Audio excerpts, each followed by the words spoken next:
Righto everyone, I did a 10-minute speech just before.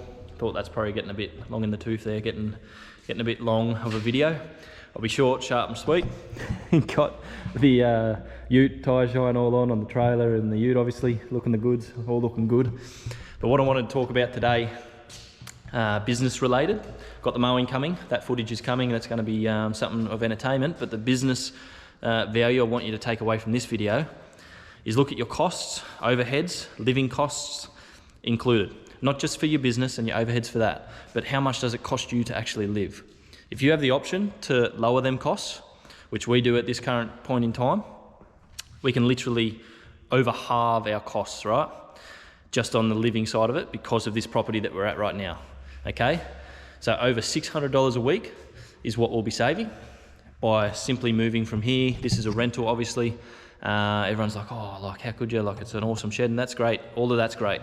We've been honestly blessed to see this side of it and to know if this is for us or not. Fact is, we can afford to stay here, but there's a lot of pressure on me to just keep this business churning and build this business up, and I'm going to be doing all that regardless. But without that pressure, it means I can do a side venture, as well as my wife can do multiple side ventures. I may only have to work 4 days a week in this business.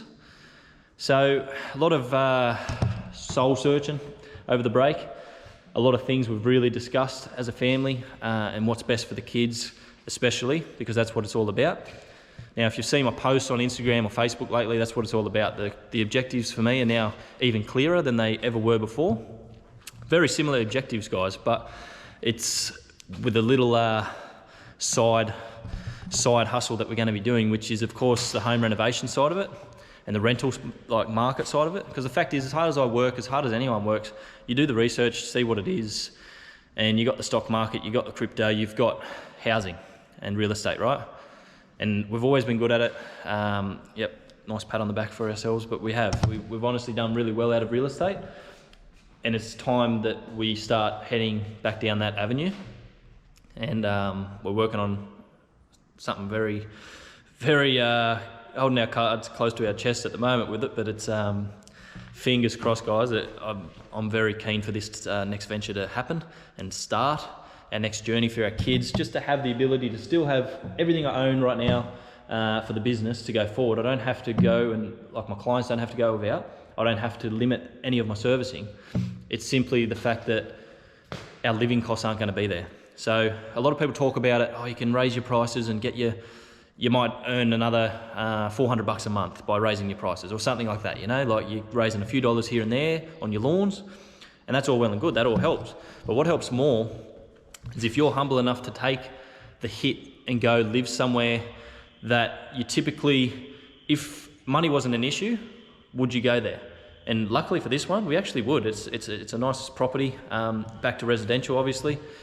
And some people think that's a backward step, and we've really discussed it, and it means nothing, honestly. Opinions of others, they're not here every day living our life and doing what we're doing and trying to build what we're building.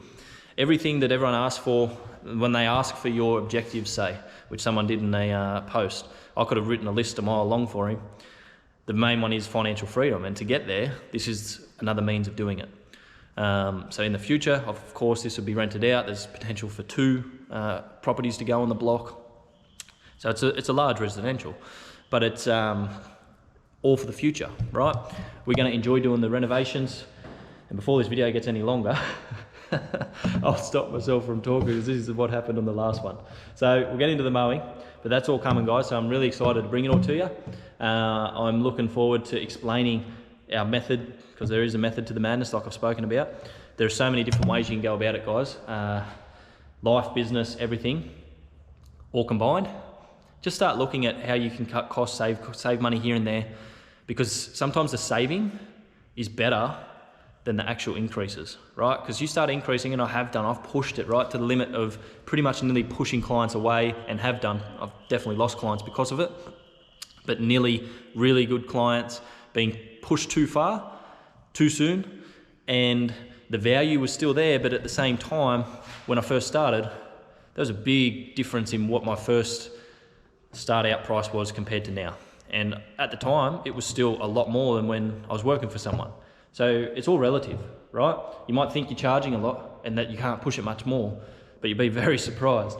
Honestly, 3 to 4 times more than what I first started with, like my 350 day rates that it used to be. No, I used to be stoked with that, and that was like, you know what I mean? You come a long way in a short space of time because of these decisions, and it's just a knock-on effect. So this is another one for us, cutting costs, gaining extra revenue, adding time, because that's the biggest thing. We can't buy more time. The only way to do it is by lowering our costs. And we're not impressing anyone, and we didn't do it to do that. Like, we didn't move here to impress anyone. Do you know what I mean? We moved here because it was an opportunity for 2 families to be here, obviously. At this size, you need like an extra pair of hands to help out around here. And then that just wasn't to be, so that's fine. Now we make a decision based on, again, our family's best interests, because it's for them at the end of the day. It's for no one else's benefit. It's to show you guys that it can be done this way if you wanted to head down this path. If that's your path, that's great. But if it's the other way and you want to actually have a life of financial freedom and freedom of time, then I believe that this is the best course of action that we can take. So thanks for watching. I'll get some footage of this mower, take the drone up, and I'll leave it at that because the other video was way too long. Cheers guys, bye-bye.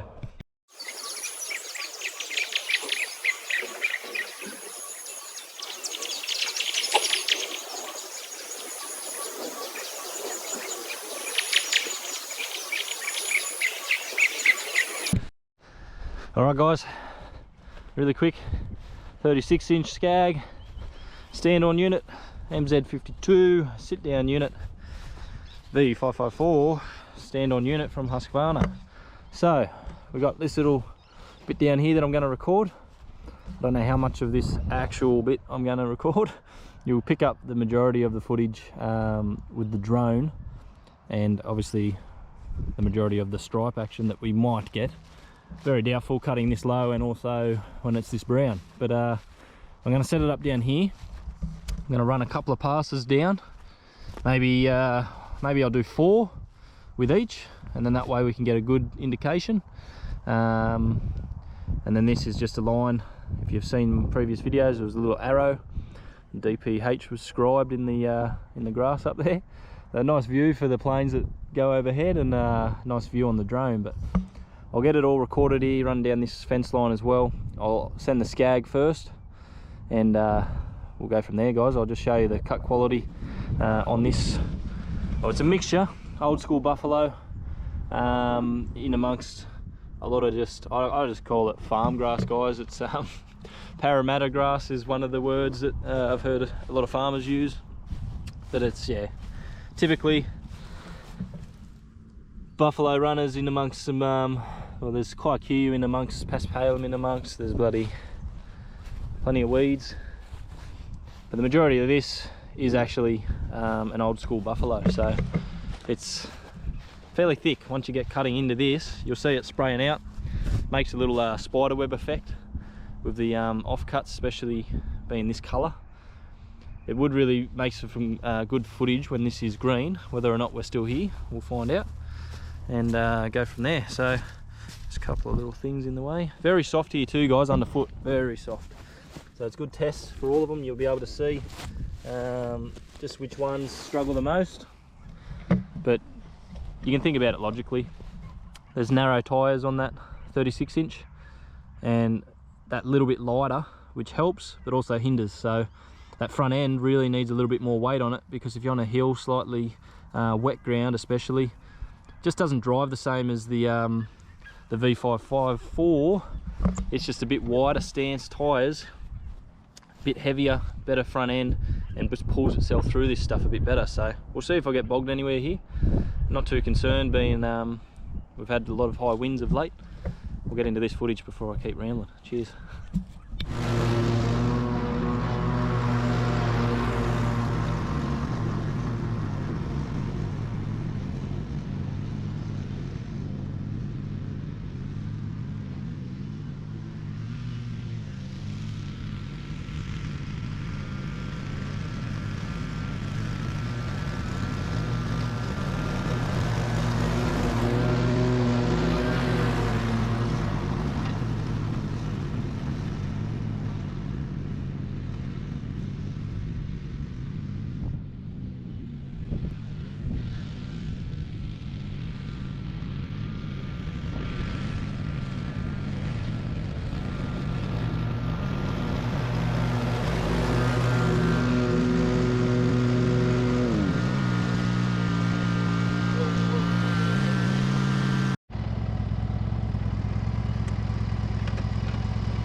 Alrighty guys, now you would have noticed in that video, in that series of videos, this one I raised the deck, sorry. It was at 2.5, and compared to the Husky, which was set to 3, the sit down Husky up there, it was cutting slightly lower at 2.5. So to make it a fair comparison, I just raised it that little bit.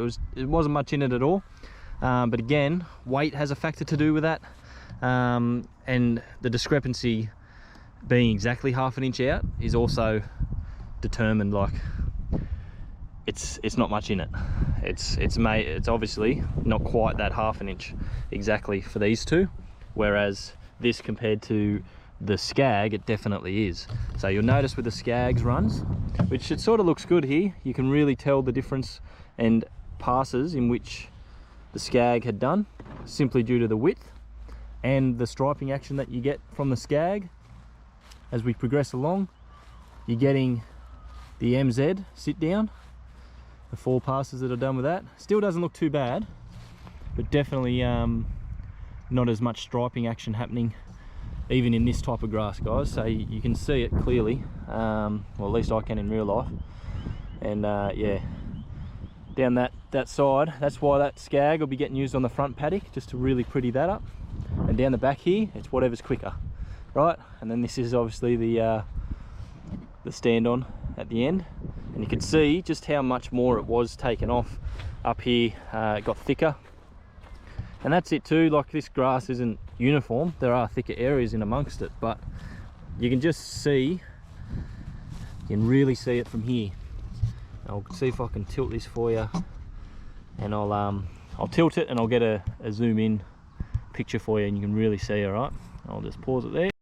Righto guys, we're on the narrow field of view, so you could really hopefully see the difference in height here.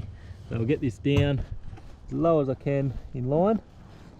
So on this side, where's my little finger for you? There it is, MZ, and then the stand on, and that's where I was at 2.5 and then 3 on the stand on.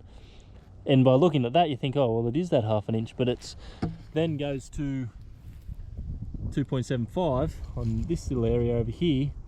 And looking at that from this sort of view, you can really see that that is the same and close enough height to the MZ, which was here. Okay, so fair enough test for what I'm doing. But yeah, the flinging out of the debris just in this general area, that's where it sort of made me look back and go, well, it's taken a bit much off there compared to what these were doing. And just, yeah, in as fair as you can get. Obviously you can measure them, and I have done in the past, just that's how I know they are out that 1/2 inch roughly. But definitely the stand-ons is what I use for the business, and that's where that 1/2 inch comes in for me.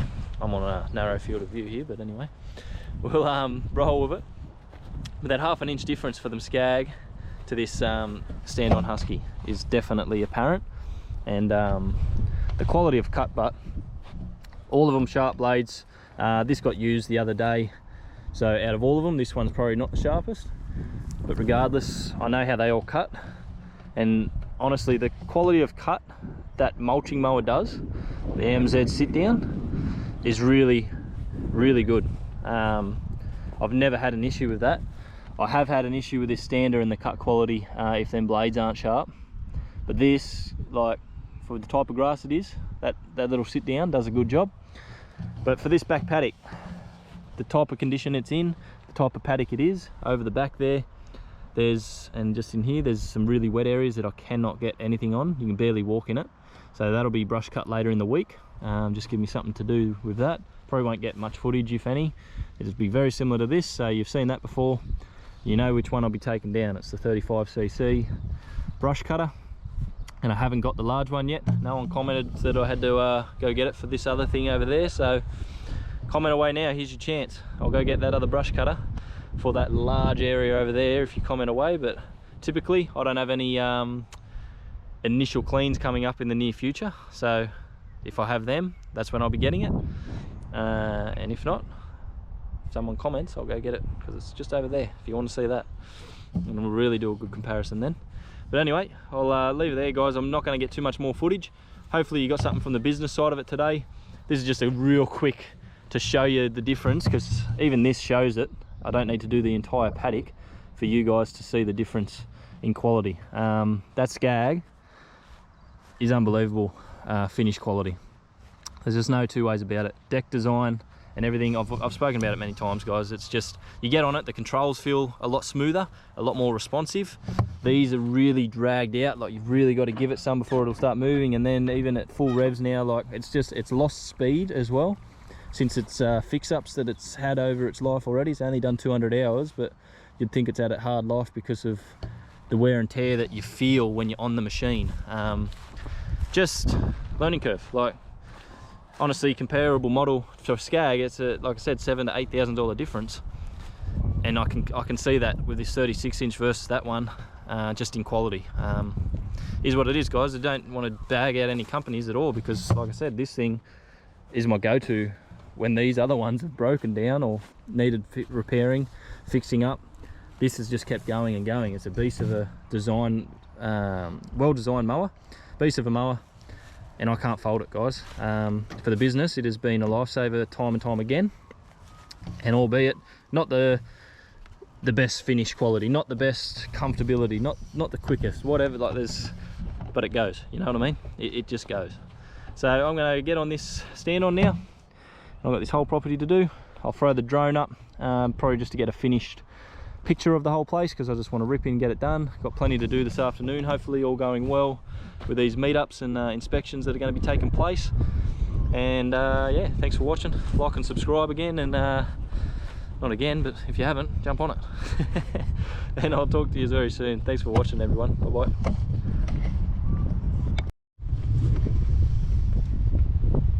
Hello, Froggy.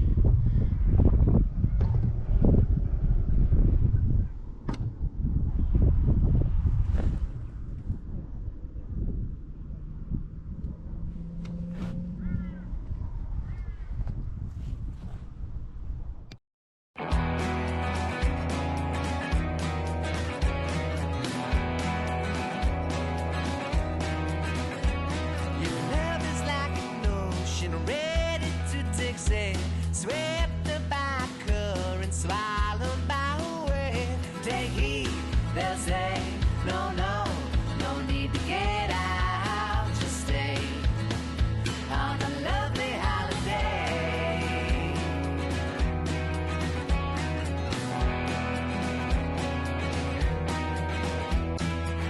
Our love is easy lasting. Holiday so easy passing.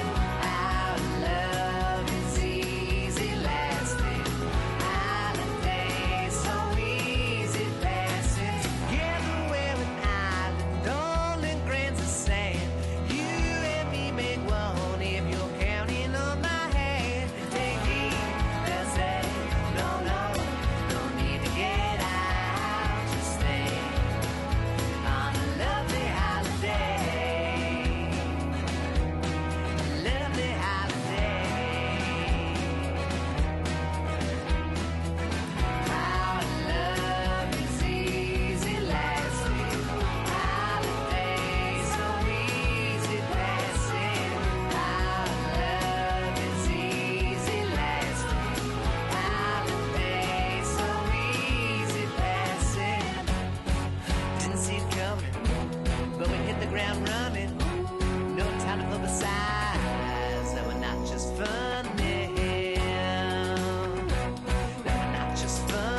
more to